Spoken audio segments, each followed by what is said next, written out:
Hello, everybody. My name is Zohir Chaudhary, and today's topic is about criteria air pollutants with focus of lead and carbon monoxide. So we know that there are six criteria air pollutants. They are lead, carbon monoxide, nitrogen oxides, sulfur oxides, ozone, particulate matter, PM10, and PM2.5. Today we'll focus on lead and carbon monoxide, two of the criteria air pollutants. So what is lead? Lead is a chemical. It is naturally occurring, and sources of environmental lead include leaded gasoline that is used for fueling purposes. Can also be in the tap water from solder pipes that are made of lead, as well as usage of leaded batteries. And in old buildings, paints were made with lead, and so old buildings' painted surfaces may contain lead. Other sources of lead can be imported pottery that is used in food service. Sometimes also like candies imported from Mexico have been known to have lead, and there are other lead sources as well. So lead acid batteries, which are shown here to the left, is used in automobiles, and in the past we used to see many of the lead acid batteries in landfills, which causes lead to be leached into the environment and into the soil and contaminate the soil and the groundwater. Leaded gasoline, it's shown here. These are very old refueling stations that used to contain lead. Right now, all of the leaded gasoline in most of the countries around the world have been replaced with what we call unleaded gasoline. So leaded gasoline has been replaced with unleaded gasoline, and you can see here leaded petroleum phase out global status as of 2016 from the UNEP report.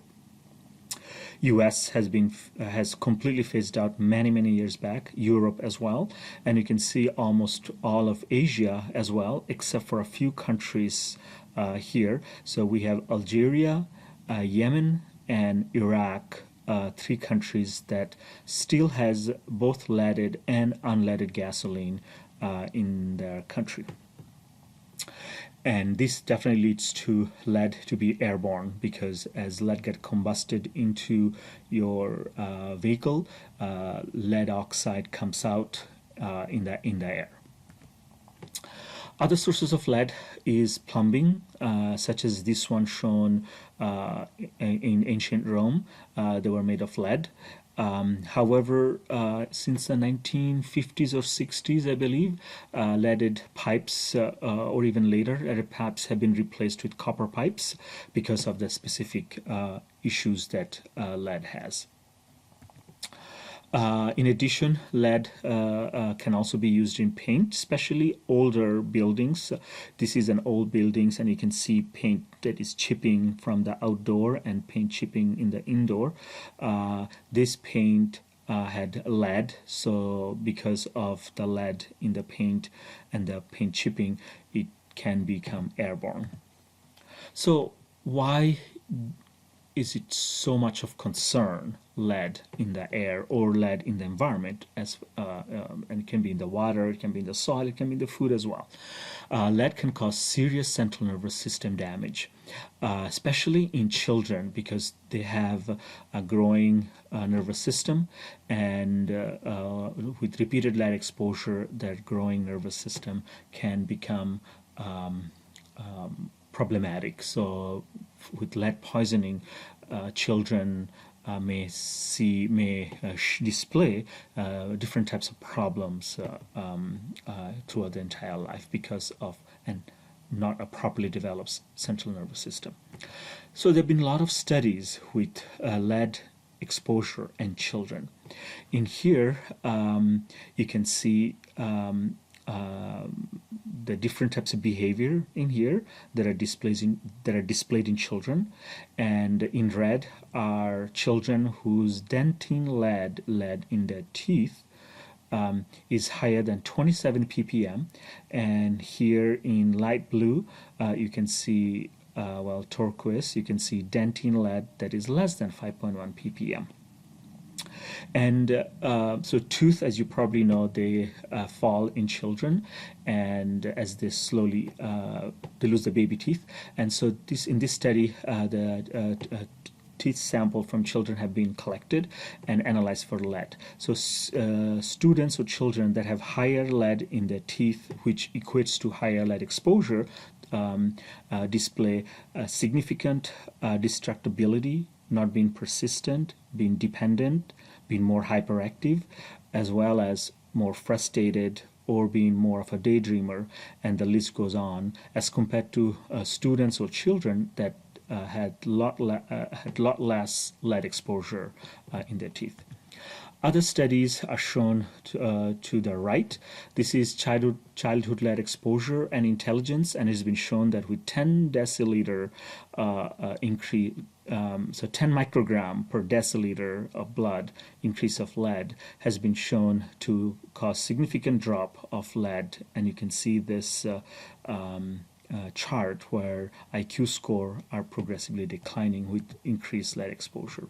So going back to increased lead exposure, so in here from 10 microgram per deciliter to 20 microgram per deciliter, lead increase leads to significant IQ drop, as much as 5.6 IQ points drop in the IQ scale.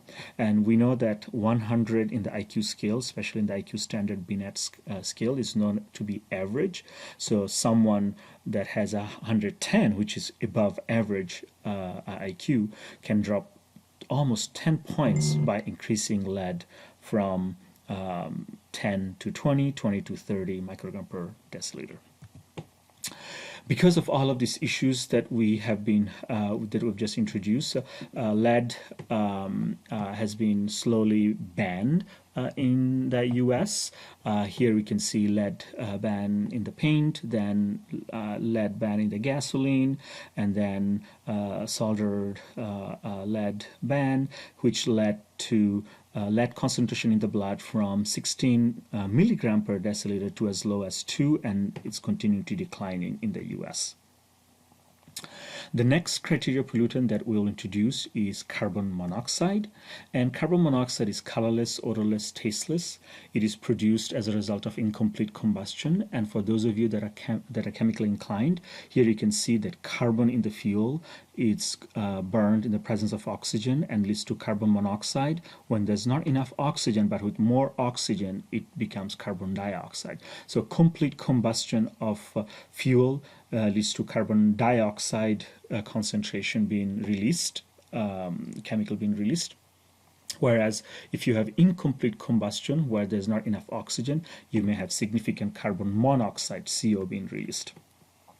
Sources of carbon monoxide are mostly motor vehicles, but also home appliances, heating appliances releases carbon monoxide, and there may be other combustion sources as well that can release carbon monoxide, especially when there's more incomplete combustion going on. Health outcome, carbon monoxide has higher affinity to hemoglobin than oxygen. In fact, 240 times more higher affinity to hemoglobin than oxygen. So it quickly replaces oxygen in the blood. And we can see in here a chart of carbon monoxide in the atmosphere in ppm, for example, and equivalent carboxyhemoglobin in the blood. So at 70 ppm, carbon dioxide in the air can lead to blood carboxyhemoglobin level of about 10%. And you can see the associated physiological and subjective symptoms. As ppm concentration in the air increases, so does the carboxyhemoglobin in the blood. And you can see that the health effects slowly deteriorates from shortness of breath to headaches to confusion, and progressively can become fatal.